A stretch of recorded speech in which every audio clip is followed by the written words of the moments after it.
Loggers uncovered a cast-iron bathtub buried deep in the forest, filled with concrete and wrapped in rusted chains. But when they broke it open, a 70-year-old truth froze everyone in absolute shock. Watch until the end. You won't believe what was inside.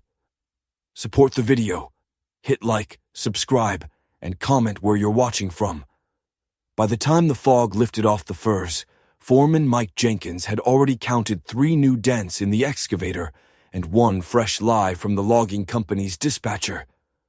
The dents were honest, earned by brush and buried stone. The lie was cheerful, promising a replacement chain sling any minute. Out here in the Coast Range, any minute could mean after winter. Mike pinched the bridge of his nose and watched steam rise off the churned earth. The cut block was a forgotten rectangle of state land that a Portland office had drawn on a map and then forgotten about for 30 years. Blackberry canes had braided themselves into cages. The ground, laced with root and iron-hard shale, spat up old bottles and mule shoes when you clawed it open. Every swing of the bucket sounded like the mountain had a mouth and was tired of being disturbed. "Left another 6 inches and we're gonna kiss bedrock," Raina called from the cab. She was the best operator Mike had ever hired. Steady hands, louder music than the law allowed, and a sixth sense for what was mud and what was trouble. "Baby it," Mike said. "That slope's been waiting since Truman for an excuse to come down."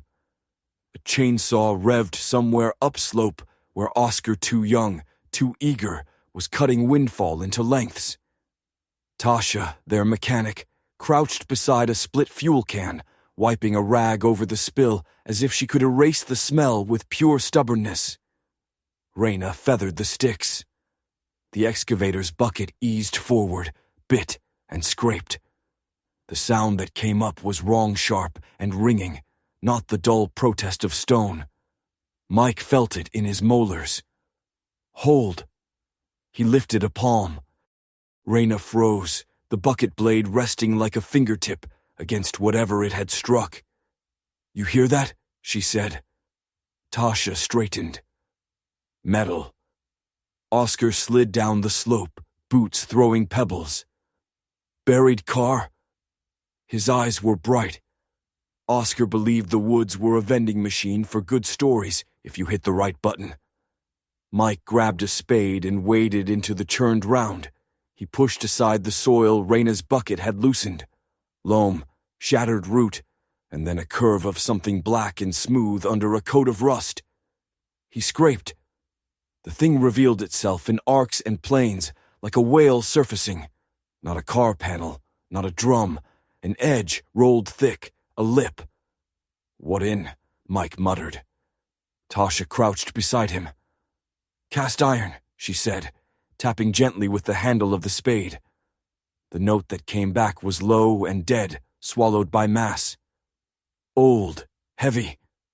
Raina killed the engine.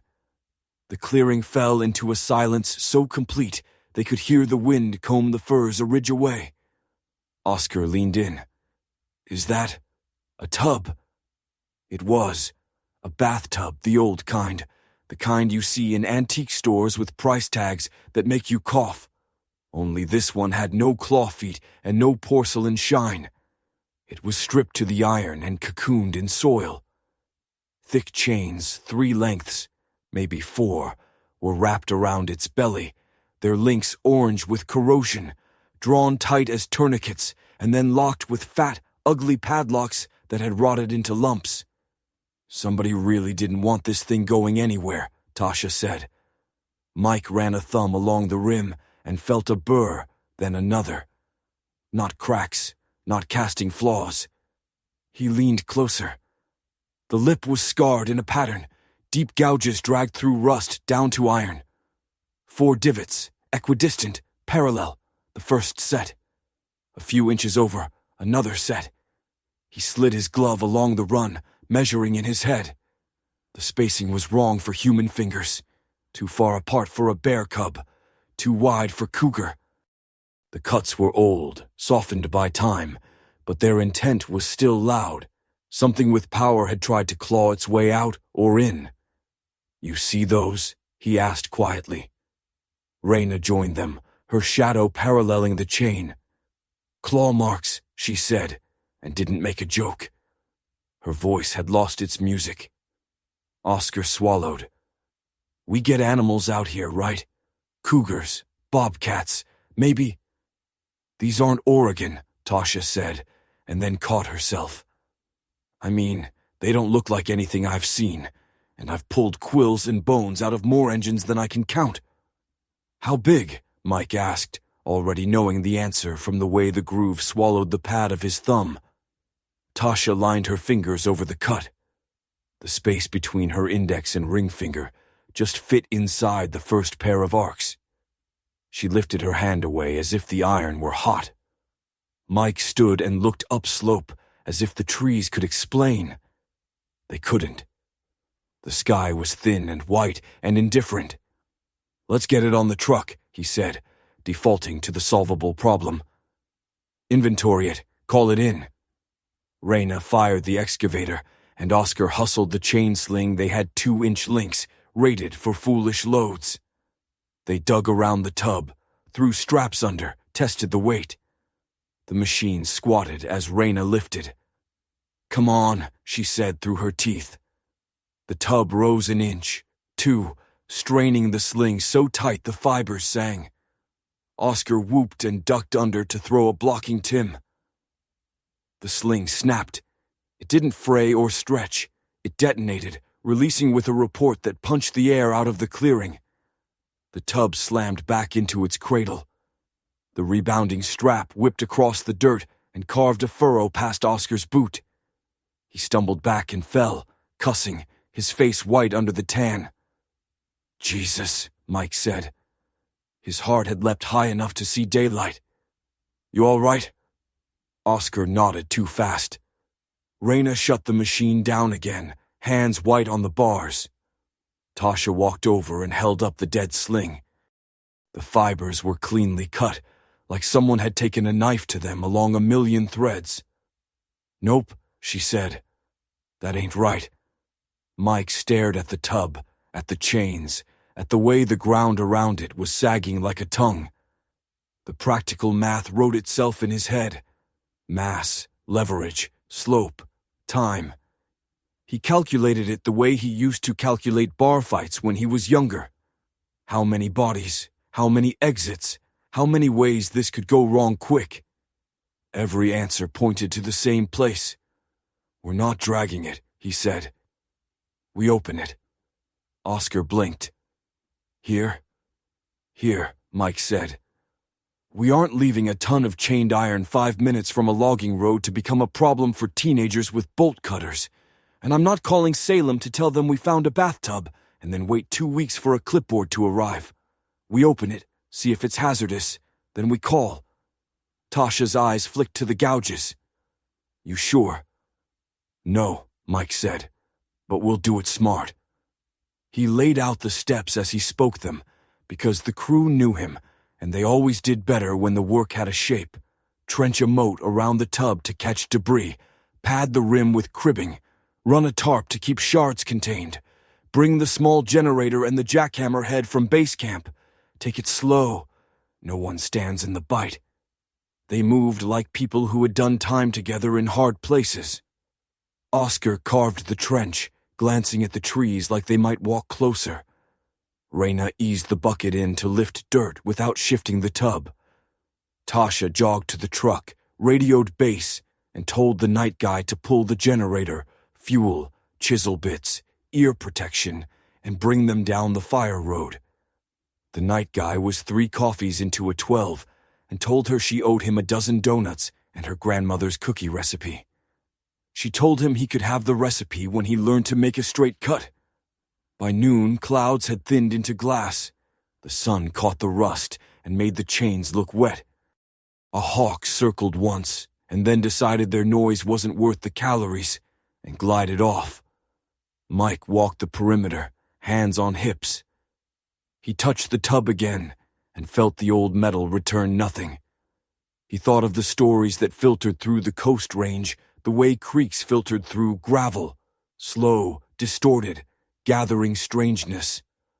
Lost bootlegger caches. WPA gear buried under CCC cuts. A school bus dumped in a ravine because the county didn't want to pay to haul it out. Hunters who swore there were cats bigger than any cougar. Men who swore there were cats bigger than their courage. "Foreman," Oscar called softly, "you're gonna want to see this." He was kneeling on the far side, where the tub's belly had been kissing dirt for a long time. He'd scuffed the soil back to the iron and found a flat spot under the curve, protected from the worst of the rust. Stamped there, crooked, shallow letters that had filled with soil and time, was a number. Not a make mark, not a factory mold code. A hand-stamped serial, the kind you hit with a punch and a hammer because someone wanted a thing to be traced. "Could be a manufacturer's lot," Tasha said. "Could be something else," Mike answered, though he kept his voice level. The number wasn't long, but it had a rhythm that felt more like inventory than metallurgy. 3 digits, hyphen, 2 letters. They photographed it, wiped it gently, photographed it again. They'd look it up later. They'd call a ranger. They'd do all the things the handbook, if there had ever been one, would want. But first, they'd open the damn thing. The generator arrived rattling and complaining in the back of the old service pickup. The driver was a kid with a mustache that wouldn't survive a sneeze, and he sang harmony with the tailgate when it banged. He helped them unload and then fled back uphill, spooked by the quiet way all 4 of them watched the tub like it might answer. Tasha checked the fuel, primed the engine, and pulled. The generator coughed, found its throat, and settled into a hungry growl. Raina set the jackhammer head on the tarp. Oscar caught Mike's eye and tried on a grin that didn't quite fit. "You sure we shouldn't just call it in?" Oscar asked, giving the universe one last chance to blink first. Mike considered the slope of the cut block, the remoteness, the way their cell bars came and went like shy animals, the 2-hour drive to the closest sheriff who wouldn't mind telling them to wait, the 2 days until someone official would take an interest. He considered the way the ground had given them this secret without asking, and how secrets don't like being kept. "We're doing it," he said. "Slow and clean." Tasha handed out ear protection and clear shields. They looked like astronauts in work boots.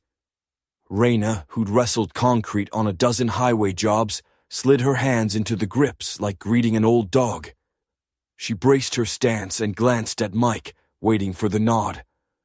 "Start at the edge," he said, pointing to the concrete cap that filled the tub to its lip. "Feather a channel. Let the fractures tell you where they want to run. Nobody leans over the cut. Nobody gets heroic." Raina dipped her chin. She set the chisel at the edge where the concrete met iron. The first bite shook the air. Vibrations came up through the ground and into Mike's knees, the kind of shudder that finds your bones and nests there. Chips spat. Fine dust lifted and hung like a ghost. The concrete had aged into something between rock and memory. At first it argued, refusing to take a clean line, kicking the bit like a mule. But patience is another kind of lever. Raina teased the seam, eased pressure, tested, reset, worried the slab the way water worries stone. A tremor flickered across the surface, then another. Hairline cracks spidered toward the center. "Good," Mike said, though his voice was 2 rooms away, in his head under the earmuffs. "That's good." The smell rose as they worked, lime and damp and a faint, buried sweetness that wasn't rot anymore but the idea of it. Tasha set a box fan behind the generator to push the dust downstream. Oscar manned the hose, misting the line to keep the powder from clouding. Every few minutes, Raina killed the hammer, and they used pry bars to test the new fault. The slab answered in small languages, tick, creak, the sigh of pressure learning it could become something else. They broke for water. The forest breathed around them, as if this pocket of the world had accepted their industry as part of the day's weather. Somewhere high, a logging truck floated across a far ridge, its jake brake turning the air into thunder. That machine noise felt human and comforting. What they had at their feet did not. Mike's eyes kept returning to the claw marks. He tried to measure the hand that would have made them, the reach, the strength. He thought of the old newspaper clippings he'd seen thumbtacked over diner counters, grainy black and whites of traveling shows and parades and wrecks. He thought of cages. He thought of what people do when they're scared, and of what they do when they're ashamed after. Back at it, he said, because thinking wasn't going to change the slab. Raina set the chisel again. The bit chewed a new channel, then skated into a weakness they'd seeded earlier. The crack ran truer this time, a hairline turning to a thread, the thread fattening into a rope. Mike felt the shift in his ankles, the way a deck tells you when a wave is coming before you see it. "Hold," he said. They killed the hammer. The generator throbbed alone. Dust drifted in a private snowfall over the tub's mouth. The crack they'd birthed ran lip to lip, and across it, a cross-grain of finer fractures mapped themselves like veins under skin. "Pry bars," Mike said. They set iron into iron. Tasha and Mike took one side, Oscar the other, Raina ready with the chisel if the slab asked for persuasion. On three, they bore down. The concrete complained in a voice that had been waiting 70 years to be disagreeable. It lifted a fraction, set back, lifted again, and then, begrudgingly, let a corner go. Air slid into a space that hadn't tasted it since Truman was president. Something came with the air. Not a stink time had eaten that, but a density, a pressure, a cold that felt like a hand on the back of the neck. Oscar's face pinched. Tasha's jaw went hard.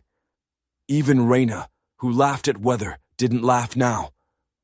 "Easy," Mike said, and he didn't know if he was talking to the slab or his crew or the part of himself that wanted to shove and see. They worked the line, trading backs, resetting bars, listening for the kind of sound that means stop. The cross cracks widened into dark mouths. The top third of the cap sloughed loose all at once, as if some old contract had expired. It tipped toward the trench and broke in the tarp with a heavy, wet cough of dust. Silence stepped in again, thick as wool. The opening they'd made wasn't large yet, no more than a man's shoulders, but it was enough for light to slip through and lay a trembling pale rectangle on what lay inside. Mike leaned, slow, until his face hovered over the mouth by a few careful inches.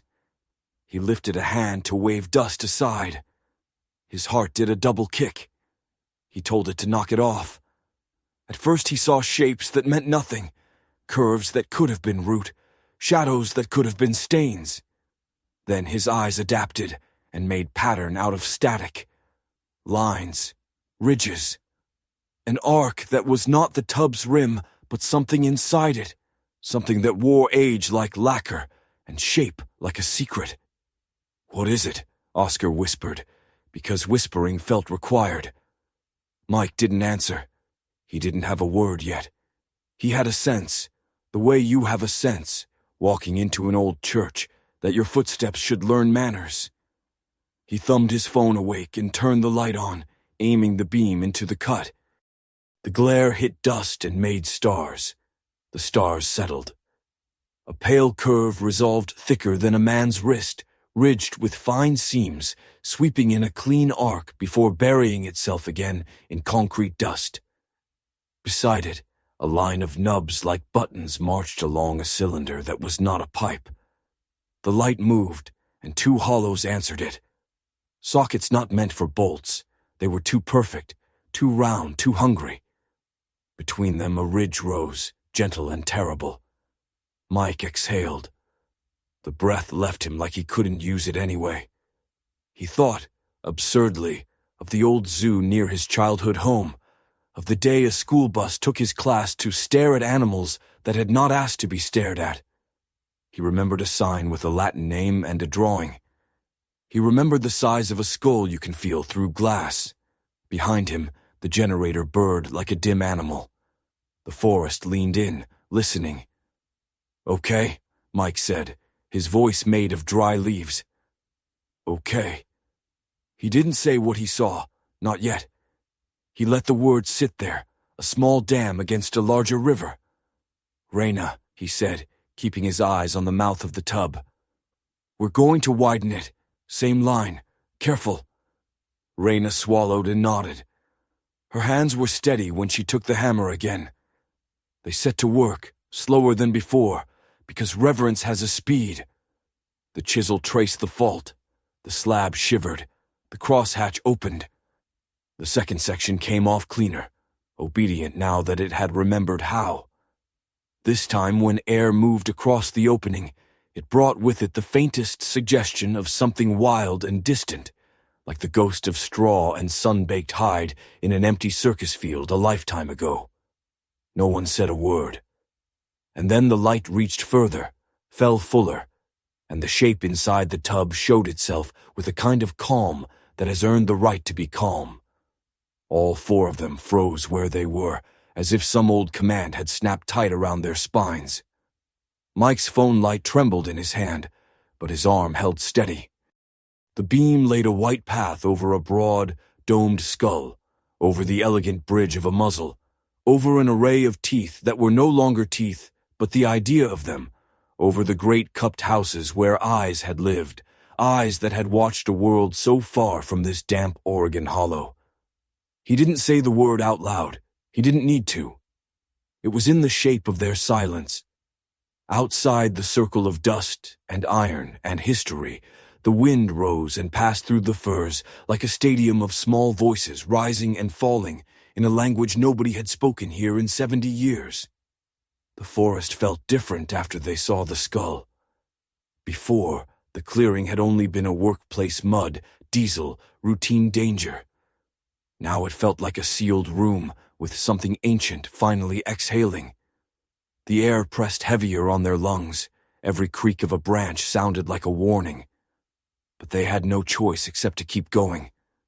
The opening they'd made wasn't wide enough. The skull's crown was visible, but the rest remained locked beneath concrete shards and powdered gray dust. If the tub held the whole skeleton, they needed the entire cap removed. Mike stepped back from the breach, forcing a breath into his chest. "We widen the opening," he said, steady but low. "Same safety, same pace." No one argued. Even Oscar, who normally filled silence with noise, swallowed his questions. They all understood, even if none of them said it aloud. Whatever had been sealed inside this tub had been meant to stay sealed. Reyna angled the jackhammer again. The machine roared, chewing through the corner of the slab with a vibrating growl that crawled up their legs.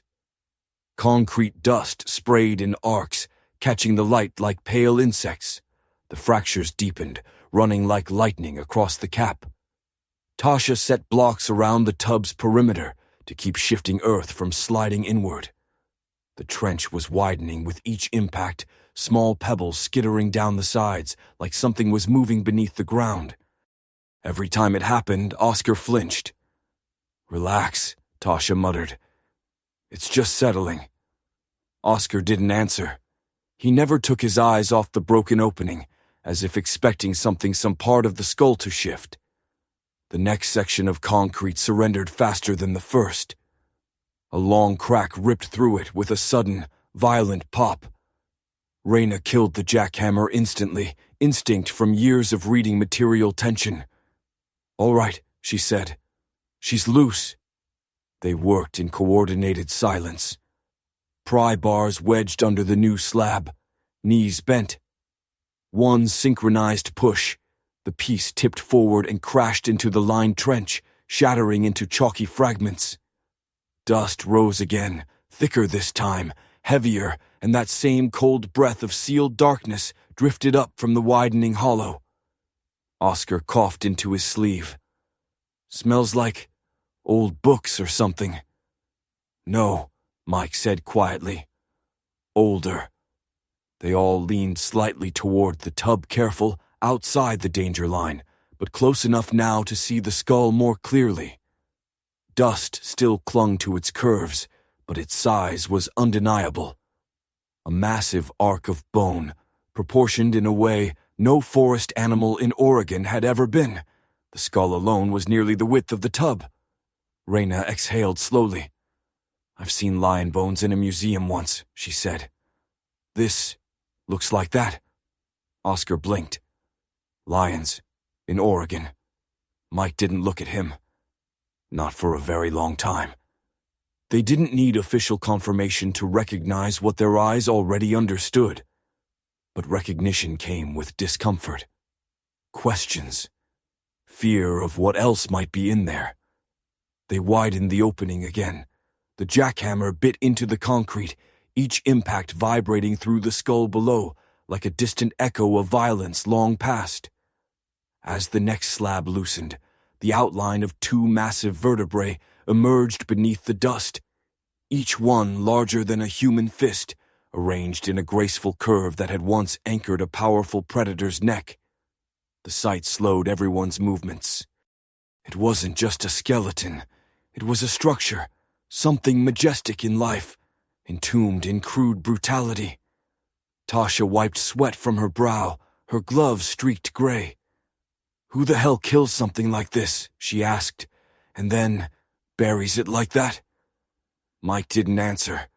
He kept staring at the bones, at the claws scratched into the rim, imagining the force it took to leave those gouges.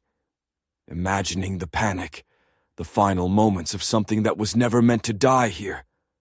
Reyna cleared the next section. Pry bars lifted. Another slab collapsed inward. This time the break exposed a new shape. Ribs, huge sweeping arcs still locked in place. Dust-covered but unmistakable. The curvature told the story. An adult, fully grown, powerful enough that even in death, its structure demanded respect. Oscar whispered, "This is insane." Tasha muttered, "This is history." But Mike felt something else entirely. Not awe, not curiosity. Dread.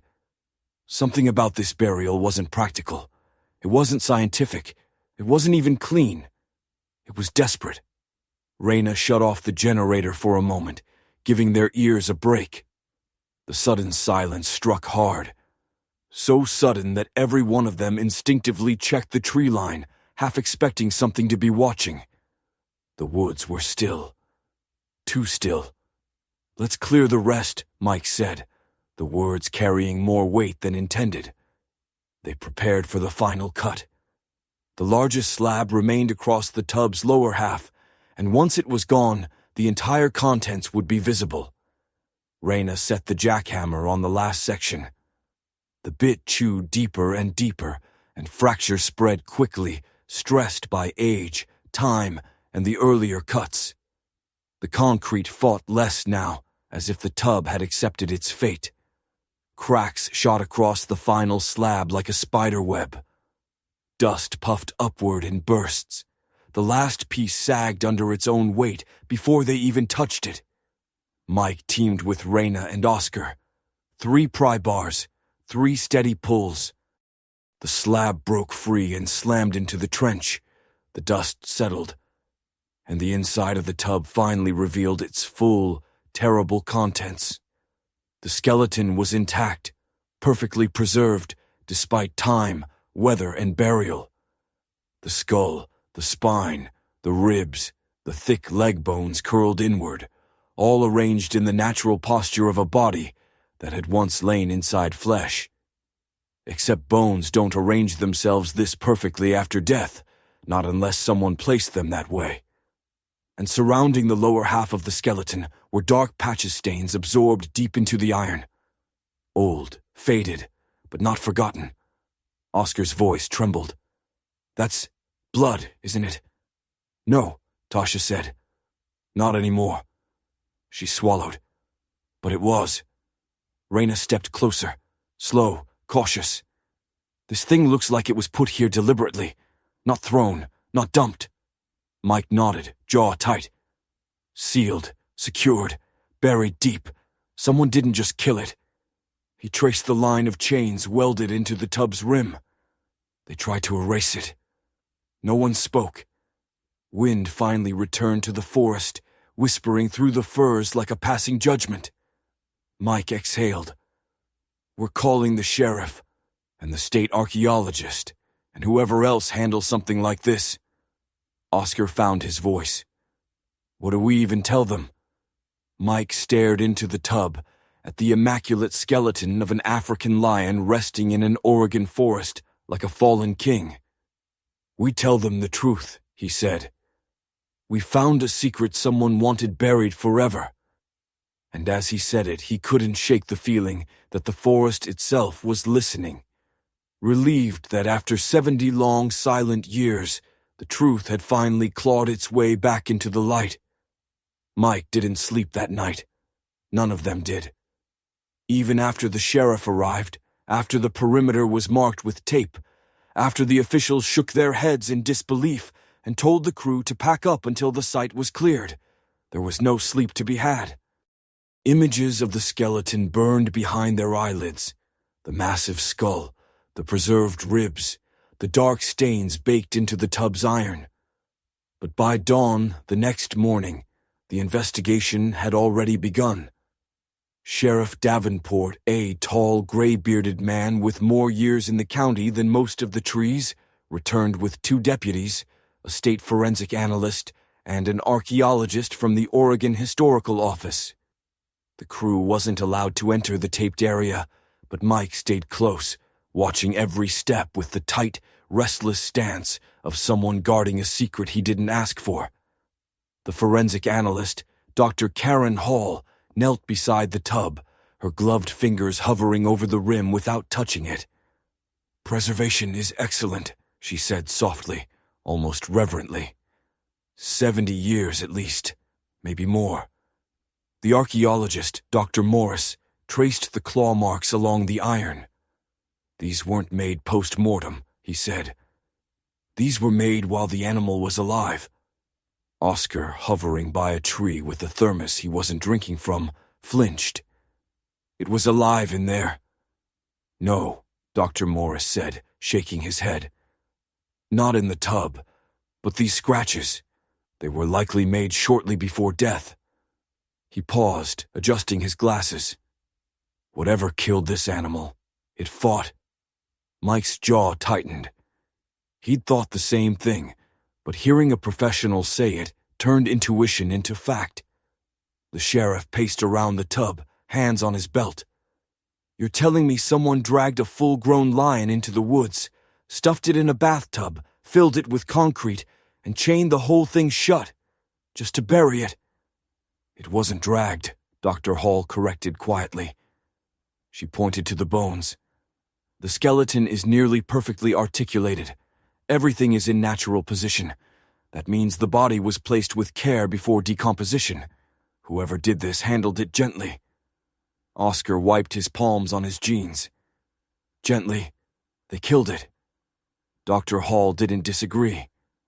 Yes, but they also preserved it. Or tried to hide it. Hard to say which came first. While the investigators continued their examination, another deputy cataloged the broken concrete slabs.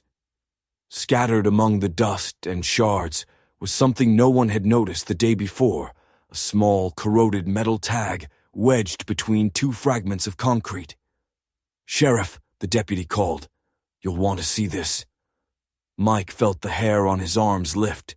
The tag was rusted, but not unreadable. Someone had punched numbers into it by hand, uneven and deep. A serial code, a short one. Not military, not manufacturing. At least, not local. Dr. Morris took it carefully. This looks like early 20th century circus inventory tagging, he murmured. Very common for large animals. Each show had its own system. The sheriff raised a brow. Circus? Out here? There were traveling shows back then, Dr. Morris said. Rail lines cut through this region. Some performers and animals were transported in specialized cargo cars. If one derailed or crashed, Mike felt a hot pulse in his chest. "There was a derailment," he said. "My granddad used to talk about it. A circus train wreck somewhere upriver. Half the county came to see it." Dr. Morris nodded slowly. "If that's the case, then this isn't just an animal. It's a lost exhibit, a valuable one." Oscar whispered, "So how did it end up buried in our job site?" That question hung in the air like smoke. The sheriff straightened. "Let's check the archives." By noon, Dr. Hall's preliminary report confirmed the skeleton belonged to an adult African lion male, fully grown, bones showing no signs of disease or malnutrition. Cause of death couldn't be determined yet, but the claw marks on the rim suggested extreme stress before death. Meanwhile, the serial number was sent to the Oregon Historical Office, and by late afternoon, they'd traced it to a 1950 accident. A circus train derailed near a logging spur 12 miles from the current site. Records from the time listed several missing animals, including one prized lion named Majestic. "Majestic," Oscar snorted. "That's one way to name something that could eat you." Dr. Morris showed them an old registry, yellowed and faded. "He was the star predator of the show, a valuable asset." "Then why bury him?" Tasha asked. Dr. Hall answered quietly, "Because if he was killed illegally, either intentionally or by panic, they would have been held accountable. A lion like this was worth thousands. Losing him would bankrupt a small circus." Mike rubbed the back of his neck. The pieces were forming a story, jagged but coherent. A lion escapes during a train derailment. Panicked locals find it. They kill it, maybe to protect themselves, maybe because fear makes people reckless. And then, terrified of repercussions, they hide the body in the most permanent way they could imagine. But one thing still bothered him. "They didn't just bury it," he said. "They entombed it. Concrete, chains, padlocks. This is more than hiding. This is sealing." The sheriff agreed. "It's overkill." Oscar shuddered. Maybe they were scared it would come back and haunt them. "No," Dr. Morris replied. "People don't pour concrete because of superstition. They do it because they want something to stay gone." Mike didn't like how true that sounded. As the sun dipped behind the trees and the clearing darkened, Dr. Hall finished her examination and stepped back. "I'll need a controlled environment to analyze the bones properly. This is a remarkable find, scientifically and historically." The sheriff nodded and motioned to the deputies. "We'll transport it tomorrow morning." Before the crew left the site, Dr. Morris approached Mike. "You said your grandfather remembered the derailment." "Yeah," Mike said. "He lived near here his whole life." "Did he say anything about what happened afterward?" Mike hesitated. His grandfather had been a storyteller, half truth, half embellishment. The kind of man who believed old secrets were knots in a rope. Pull hard enough, and they tighten. But one memory surfaced, a story told once, late at night, under the flicker of a wood stove. "There were rumors," Mike said. "People disappearing into the woods at night, hunting parties, folks carrying rifles and not talking about what they were shooting at." Dr. Morris's expression tightened. And he said something else too," Mike murmured. "Said the people who found the lion didn't come back the same." The archaeologist studied him for a long moment. "Fear does that. Fear changes people, sometimes more than guilt." As Mike and his crew hiked back to the trucks, leaving the forensic team packing up equipment, the last rays of sunlight cut across the clearing and lit the open tub. For a moment, the skull gleamed like gold. A king, silenced, hidden, buried, but no longer forgotten. And as the wind moved through the treetops, it almost sounded like a long, low growl, one echoing across 70 years of silence, finally free to be heard. The morning after the discovery, the investigation moved from the forest to the town. Sheriff Davenport had sent deputies door to door, asking for anyone old enough to remember the train derailment of 1950. Most people shrugged. A few offered vague memories, sirens, crowds, smoke. But by noon, a pattern emerged. Those who truly remembered the incident were either gone or unwilling to talk. Except one. Her name was Edith Klein. 91 years old, sharp as winter wind, and living in a weathered farmhouse just outside the town limits. When the deputies mentioned the lion, she didn't look surprised. She didn't gasp or blink or mutter disbelief. She just said, "It's come back then," and asked them to send the sheriff immediately. By the time Mike and his crew arrived, Sheriff Davenport having invited them because they deserved to hear this, Edith was already sitting at her dining table with a tin of tea, a stack of faded photographs, and an expression carved from 70 years of silence. "You found the tub," she said without looking up. "Didn't you?" The sheriff nodded. "Yes, ma'am," and the animal inside. Edith's eyes drifted toward the window, toward the direction of the forest. "We always knew the earth would spit it back out someday." Mike pulled out a chair but didn't sit. Neither did his crew. They stood like soldiers awaiting orders. "What happened?" Mike asked. Edith tapped one of the photographs, a black and white shot of a derailed train beside a ravine, smoke curling from broken cars. "It was chaos. Half the cars overturned, people screaming, animals running loose. It was the biggest thing to happen to this town." She turned the photo around so they could see. In the background, barely visible, a cage lay on its sidebars bent outward. "That was Majestic's cage," Edith said. "The lion." Oscar swallowed. "So he escaped?" "He did," she replied. "And folks were terrified. You have to understand this wasn't a big city. This was farmland and sawmills. People didn't know what a lion could do, but they imagined the worst." Her hands trembled slightly as she poured tea. Not from age, though. She was old, but from memory. Search parties went out, men with rifles, young boys wanting excitement, my brother among them. She paused. He thought it would be a story to tell for life. Tasha asked, "Did they find the lion?" Edith nodded. "Oh, yes. 3 days later, deep in the forest.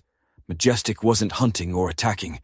He was wounded from the crash, bleeding, weak, but still alive." Mike clenched his jaw. He could picture it, an injured animal, cornered, exhausted. Edith glanced up at them, her eyes far too clear for someone her age. "They shot him, many times, more than necessary. It wasn't bravery. It was fear." A heavy silence settled. The sheriff finally cleared his throat. "But how did the tub come into play?" Edith's expression darkened. "When the circus investigators came asking, people panicked. They didn't want to be blamed. They didn't want to pay for an animal that cost more than their farms. And some of those men, they felt guilty." She gestured to another photograph. This one of 4 men standing beside a truck, faces stern, hands on shovels. "These men," she said, "made the decision. They dragged the body into the forest. They brought an old cast-iron tub from a junkyard, filled it with the lion, packed it with gravel and concrete, locked it with chains, buried it deep in the ground. They thought sealing him in iron and stone would hide their shame forever." Raina frowned. "Why chains?"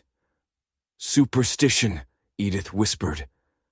"They said Majestic fought until his last breath, that he roared even after the bullets hit, that his eyes didn't close. They were terrified of him, terrified of what they'd done. They didn't just want to hide the body." She paused. "They wanted to lock the guilt away." The sheriff leaned forward. "Mrs. Klein, can you confirm this?" Edith nodded slowly. "My brother was one of them. He told me everything on the night before he died. Said he saw the lion's paw scrape the rim of the tub as they lowered him in. He never forgave himself. He said the lion deserved better. The room went silent. Outside, wind rattled a loose gutter, soft, metallic, like something tapping from far away. Oscar's voice was thin. Why didn't anyone talk? Edith closed her eyes. Because secrets were easier than shame. Dr. Morris, who had come along to verify history, took notes quickly. This lines up with the serial number records. It confirms the missing animal from the wreck. It explains the burial site. But Mike was focused on something else. If your brother confessed, he said, why didn't anyone dig the tub up? Return the remains. Edith opened her eyes again, tired, haunted. Because no one wanted to face the past. People here didn't deal with guilt. They buried it, like concrete. Mike felt a cold shift inside his chest. The story wasn't just about a lion. It was about the weight of fear and the lengths people go to hide it. The sheriff thanked Edith and promised to return with a full report once the remains were transported. The crew stepped outside together, feeling the crisp air hit their skin like a bucket of water. Think she told the whole truth? Oscar asked quietly. Mike stared toward the distant trees, the same ones that had hidden Majestic's grave for 70 years. I think she told the part she could live with. Raina crossed her arms. What about the men who buried him? Dead, the sheriff said as he locked his cruiser. All of them. Old age, accidents, heart failure. Mrs. Klein's brother was the last. Tasha exhaled. So no one left to answer for it. The sheriff looked at the crew with a grave expression. But history will. Once this goes public, Oregon will have to reconsider a piece of its past. They walked to their trucks together. The weight of the story hung heavier than before, because now it wasn't mystery anymore. It was truth. Painful, human, undeniable. As Mike started his engine, he cast one last look at the forest. The wind swept through the treetops again, soft, deep, almost like a sigh. A 70-year-old secret had finally spoken, and the world was finally listening. At sunrise, the forest felt strangely awake, as if the land itself understood that something buried for 70 years was finally being lifted back into the world. Mist drifted between the fir trunks, soft and pale, curling around the excavation site like hesitant fingers. The sheriff's vehicles arrived first, followed by the state transport truck carrying a reinforced containment crate designed for archaeological remains.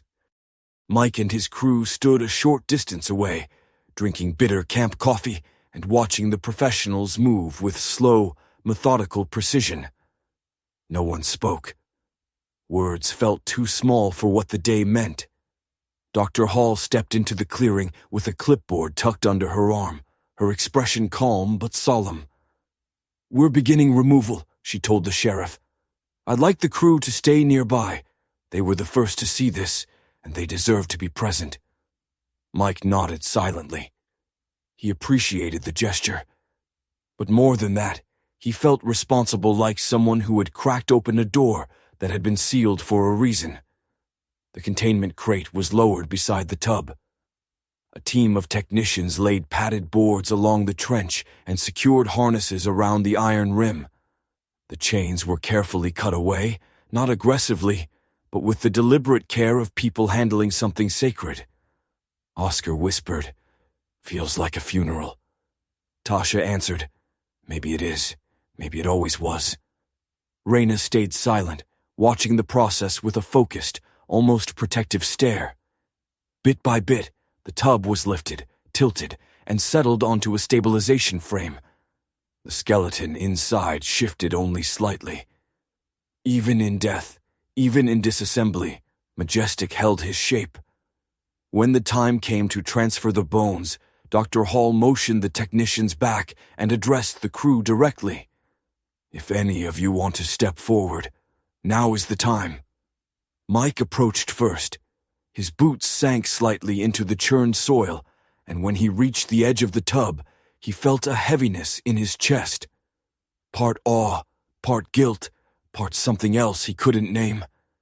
The skull lay angled toward him, dust settling across the broad arch of the forehead. It didn't look monstrous anymore. It looked tired, like a warrior who had fought too long, too hard, and finally given up the weight of the world. Mike exhaled. "We won't let them hide you again," he murmured, though he didn't fully understand why he said it. He stepped back so the team could begin their work. Bone by bone, the skeleton was lifted from the tub and placed into the padded crate. Large pieces first, the skull, the spine, followed by ribs, leg bones, tail vertebrae. Every movement was careful, almost reverent. No one dared to rush. By the time the tub was empty, the sun was high enough to cast gold over the clearing. Dust motes glittered like grains of memory shaken loose. Dr. Morris stepped forward. "Once we transport these remains to the State Museum, they'll undergo full documentation," he said. "We'll build a proper record. Photographs, measurements, analysis. For the first time, Majestic's story will exist in history, not just in rumor." Oscar frowned. "What happens to the tub?" "That," Dr. Morris said, "is up to the museum director. But given the condition, I imagine it will be preserved as well." Tasha crossed her arms. "They should keep the claw marks visible." "They will," Dr. Hall assured her. "Every detail matters." The transport team sealed the containment crate. The dull clack of the locks echoed through the clearing. Final, official, irreversible. As the truck rolled out along the dirt road, Mike felt the strangest sensation. Relief. A weight, not physical, but emotional, lifted from his shoulders. They had uncovered something that was never meant to stay hidden. They had given it a chance to be understood, to be honored. But the story didn't end there. Within 48 hours, word of the find leaked to local news outlets. By the end of the week, it hit state headlines. A lost circus lion entombed in concrete. A forest mystery from 1950 uncovered. Journalists speculated, historians debated, and amateur detectives flooded online forums with theories. Some claimed it was a cover-up. Others said it was a crime born of fear. A handful insisted it was something darker: vengeance, superstition, punishment. But regardless of the angle, the story spread like wildfire. And with it came consequences.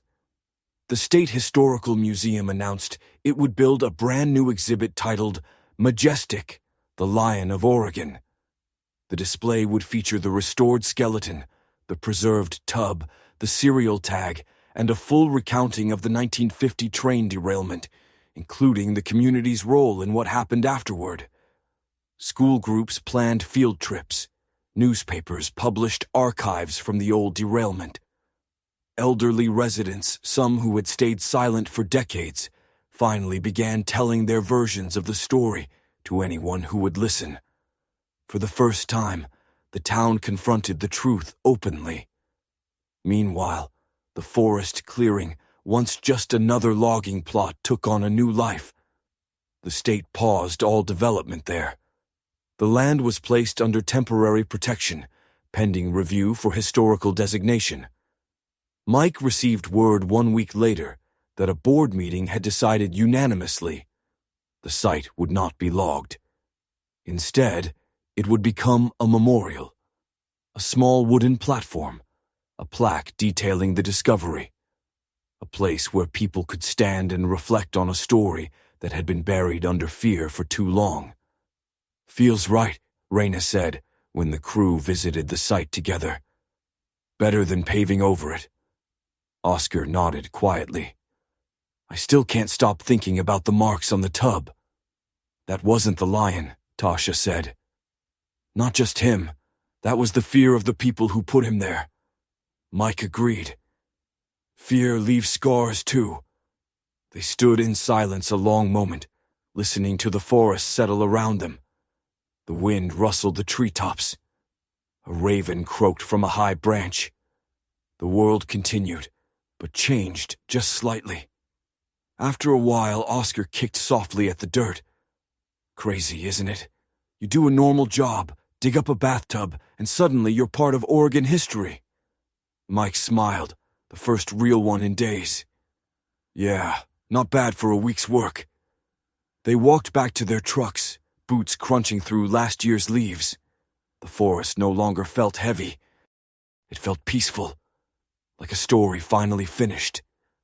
But before he climbed into the cab, Mike turned once more toward the place where the tub had been. He imagined the lion. Not the skeleton, not the fear, not the tragedy, but the living animal.